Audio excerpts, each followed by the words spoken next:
Hello friends, இன்னைக்கு கார்த்திகை தீபம். போன வருஷம் கார்த்திகை தீபத்துக்கு மூட்டை கட்டி போட்டு வச்சிருந்த விளக்கெல்லாம் வெளியே எடுத்து எண்ணெய் பிசுக்காக இருந்துச்சு. சரி, அதை வாஷ் பண்ணிடலான்னு சொல்லிட்டு அடுப்பில் ஒரு கடாயை வச்சுட்டு ஒரு சொம்பு தண்ணி ஊற்றி 1.5 ஸ்பூன் பேக்கிங் சோடா, 1 ஸ்பூன் உப்பு போட்டுட்டு நல்லா ஒரு 5லேருந்து 6 நிமிஷம் நல்லா கொதிக்க விட்டாச்சு. கொதிக்க விட்டு தான் அதுலேருந்து எண்ணெய் பிசுக்கெல்லாம் போயிடுச்சு.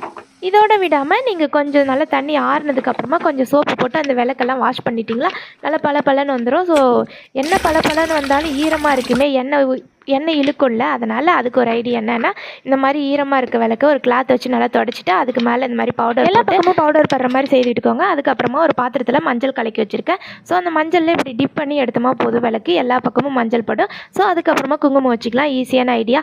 அதுக்கப்புறம் நம்ம இருக்க மொத்த விளக்குக்கு இதே மாதிரி மஞ்சள் தடவி குங்குமம் வச்சுட்டு ஒரு விளக்குக்கு மட்டும் எண்ணெய் ஊற்றி திரி போட்டு சாம்பிள் போய் ஏற்றி காமிக்கிறேன். ஏன்னா எல்லா விளக்குக்கு போட்டால் தேவி குத்தமாயிரும். ஈவினிங் தான் விளக்கு போடணும். ஸோ இப்போ உங்களுக்காக ஒரு விளக்கு போட்டாச்சு. ஸோ நீங்கள் உங்கள் வீட்டில் எத்தனை மணிக்கு விளக்கு போடுவீங்கன்னு மறக்காம கமெண்ட் பண்ணுங்க. ஹாப்பி கார்த்திகை தீபம்.